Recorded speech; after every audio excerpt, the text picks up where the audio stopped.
This is all high level stuff. Stay tuned and all will be revealed.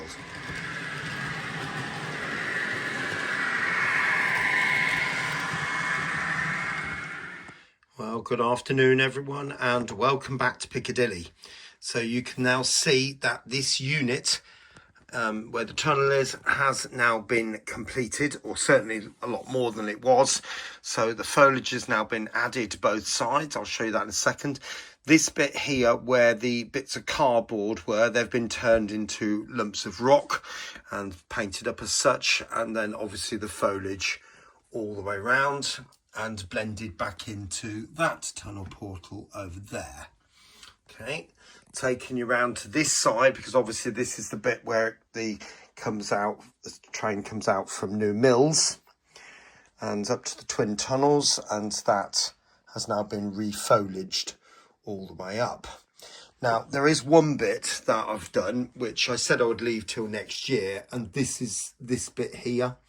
I mean, to be honest with you, it seemed a bit daft that I would leave it. So I've made another bit of wall to extend that across, sloped it down, packed it with toilet paper, and then put foliage all over the top, and basically just plug those hideous holes that were in there. So that's that done now. Now, the other part that you might have noticed just a few minutes ago is this bit here. Now I've painted the track black, and deliberately so, along with all this bit here, purely because this is a tunnel area. Voila. Now obviously if it's a tunnel you're not going to see light through it.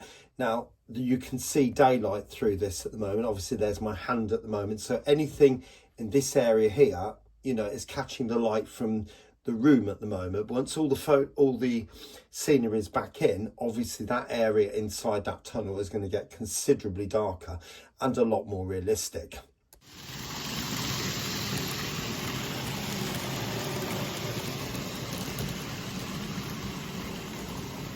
So my next job then is to get this unit with the twin tunnels back into position. Now I've had to modify it slightly because there was a piece of wood here, a piece of 2x2, and it was around about this area here. So obviously I've had to modify it quite a lot. Now the other thing I need to consider is the track coming underneath here. And obviously if that unit was to drop, the headroom as such going through there would be severely compromised, and the train might just hit either end and stop, you know, and with all the scenery there, that would be a bit of a nightmare because everything would have to come out to rescue the train. So I've made these two pieces here, which are like C shapes. Now this one was originally supposed to be screwed down, but I've actually just glued them, to be honest. That one is literally up, across and down again, and same with that, and it goes right down to the baseboard. So they are now glued in solid. So this tunnel section will sit on the top.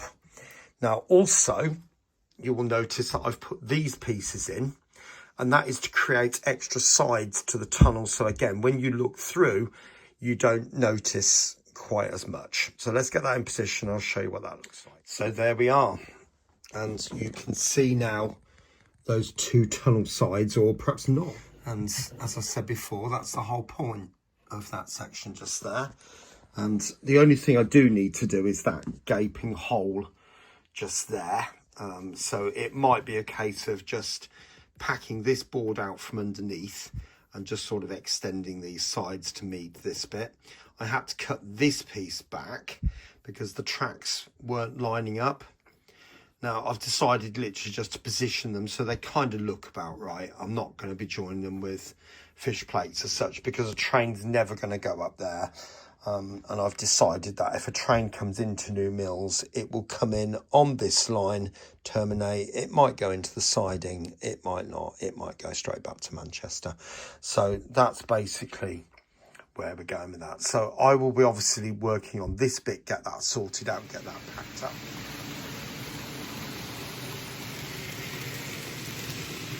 So my next stage is this bit. and the section which then marries into the back scene here, hiding Piccadilly Station, so that goes behind, and then obviously into this tunnel section here. The middle will go back in. Now, chatting with Steve Linley, Pendolino driver Steve Linley, we had a lot of sort of toing and froing and throwing ideas back and forth with each other. And what we've decided is that this track here will have a junction off it. So that will come across and then go into the back scene, kind of like that. And this piece, this viaduct here, will be a disused line. So I'm not going to put points in or anything like that. It will literally just be a remnant of piece of track. And then obviously that will just go straight in. Now, if you're familiar with Leeds, there's a viaduct that used to be in use a few years ago, and it's now been abandoned and allowed to overgrow, and it's that type of thing that I'm going for. So there are parts of the track still there. There are other parts where the track's been ripped up and it's literally just been overtaken with foliage. So if you know that bridge, that viaduct I'm talking about, you could Google or go on the internet and have a look at Leeds abandoned viaduct, and you'll see exactly the type of thing that I'm after. So that will then go in there. This section here where the exposed parts will be, I will probably try and rescue as much of the previous unit that was in there and maybe a slot part of it back in and have the viaduct coming over the top. I don't know yet. So my thoughts have always been on this section for the time being. Welcome back. Now, you might recognise this as the unit that's going between the back scene and kind of Dinting Viaduct, if you like. This bit being up by the brick section of Dinting Viaduct, and this is the bit that sort of covers up Piccadilly Station, and there are two tunnels here for the trains to be coming in and out. But that isn't going to work, I'm afraid, because as I said before about the viaduct coming across from Dinting Viaduct, it will have to come across more like that over the other two lines. So what I'm going to do is I've removed that, and I thought initially that I could use this as a start piece to run between the two sets of double tracks. But when you look at it, it does seem to be a little bit warped in places. I mean, I think it's okay. And if I wasn't, if I was thinking just to put this straight back in, I would just put it in and not worry about it.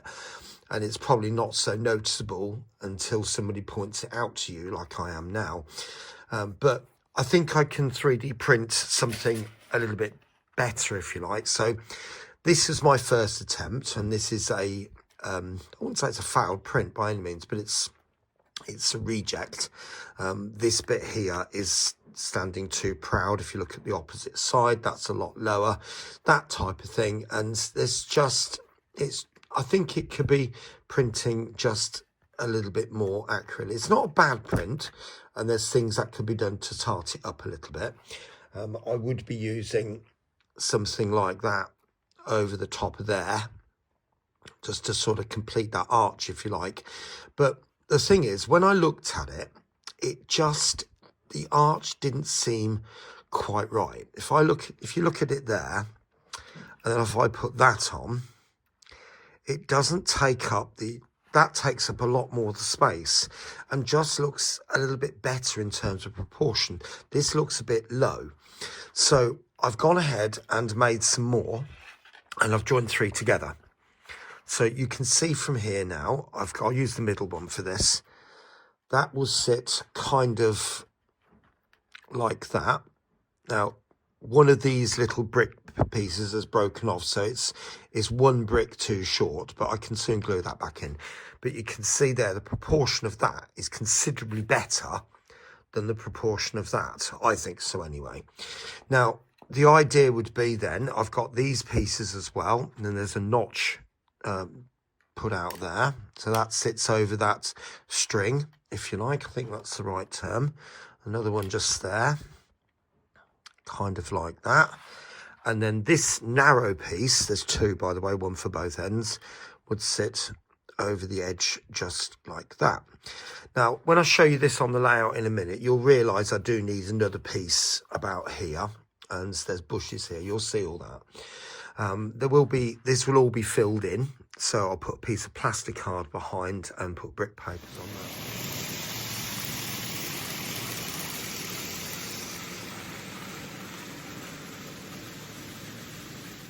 Right, there we go then. So you can see hopefully what I'm thinking now, and the viaduct will obviously come up here like that, and then the other end join up to this bit here, so it'll sort of come across like that. Okay, so obviously that will hide those two lines out of Piccadilly Station just there, and as I said, these arches will be infilled, so you won't see Piccadilly Station at all from this area whatsoever, because it'll be completely hidden. When the mill goes back in, all this will be hidden, and then the first time you see it will be when it comes out over there. So hopefully that should start to work. Now, I did mention a little bit here, so waste not, want not. I might as well cut a bit off that, the scrap piece as such, and then that will go at the end of there, just to fill up that tiny little gap just there, and then I can just bring the foliage across, that sort of thing. I might chip off that little bridge support if I can get the light to shine for me. Might just break that off, again just pack it with foliage, that type of stuff. But then I've got to work out how wide I want the bridge to be, because obviously I've got to clear the tracks from there. So I'm probably going to create some 3D printed pieces which glue to this and then just rest on the ground like that type of thing. Might actually, what I will do, thinking about it, is cut part of that unit out that I showed you in the last clip, and so I've got just this amount, and so then I can start building onto that, and then sort of put these pieces sort of that. I will have to maybe put a little and glue it to the back seam so that these pieces can just sort of rest across, create this lattice effect, if you like. Welcome back. So you can see now I've done a bit more to the viaduct side. I've got the sides in, all the brick papers on, and I've added that little extra bit just down there as well. So my next stage now is to start making a template which then marks the side of the back scene against the angle of the bridge part itself. So I can now start creating the 3D printed supports. Rafters in turn will then support the track bed as once was. Okay, and once I've worked all that out, then I can start thinking about the other side of the viaduct, which would go over there. Okay, I will get that done and I'll show you a bit more very shortly.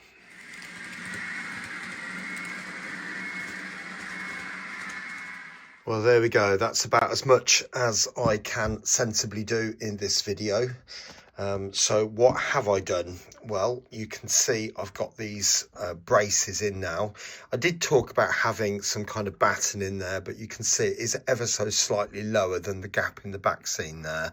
So it just means I have to sort of paint that little bit, those ends black, and maybe even put a strip across there if you can see it. It depends on what you can see from the other side. But I need to continue with these going across all the way up, and so that the bridge or the viaduct will come in from about there and join up, that type of thing. And then behind there will be banking, like an embankment type thing coming in from the back scene, just to try and blend in as much as I possibly can. I don't know quite what's going to happen with that bit. It might mean I have to remove this section.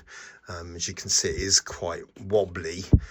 So I'll make a decision once I put that section in, whether I just paint it, carry on painting around. I just don't know at the moment, but we'll sort that out as we get a bit nearer the time. So it's coming along. You can see that just lifts out quite nicely. I did put the batten I've been going on about on that side. It all needs to be varnished to make it all nice and sturdy, but I'm quite pleased with that. Now you might be thinking this gap is a little bit on the close side. Well, I do have a pendolino here, and as you can see, it is close, I'm not going to lie, but it does pass without any interference. Sorry if my hand was in the way there, but the class 800 I've got here, it does have a slightly longer nose, but as you can see there, the nose sort of curves in, whereas the pendolino nose is more square, as you can see hopefully from that. But anyway, that if the pendolino passes, then the 800 should as well. Shouldn't have any other issues with anything else. But anyway, there we go. That's about it for this video. I will carry on over the next couple of weeks. We're on holiday, one more week to go, and then it's a week off, and hopefully I want to get this bit completely finished by the end of that. But I will see you again very, very soon here on Piccadilly. Now, take care of yourself, and bye for now.